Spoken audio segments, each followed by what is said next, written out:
Now, let me show you how you can create a new file on your Mac computer. So it kind of depends on what the file should actually be, because you can create like a document file or a PDF one, but usually just go to the apps section of your Mac and find an app through which you might want to create a new file. For example, you can find the Apple Pages, right, which is for creating text documents, or you might want to look up the document, right?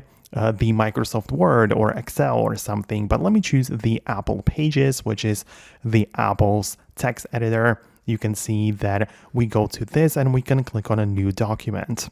And now we can either choose a template, or let me choose the blank canvas. In here, we create a new file where I can type something in and create a new document. And now, and at this point, what I can do is click on a file and export, and I can create a new PDF, Word, or even other file types.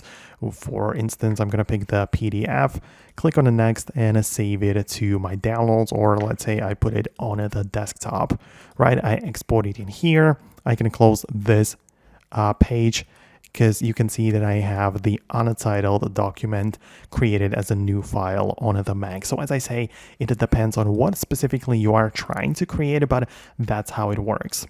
Another example, if I can give it to you, is through the Notes app, right? So if you go to your notes, a lot of people create stuff and write down their thoughts in the notes, right? You can as well have some notes ready, and the same way you can have the note selected, click on file and export it as PDF. Let me as well put it onto the desktop like this, and as you can see, I have yet another file on my computer, on my desktop, which I just created and turned a note into a file. So that's how you can create a new files. But as I say, it depends on specifically what it is. So let me know if you are looking for something very specific, but I'm going to wrap up the video right now. Thanks a lot, and I'll see you later.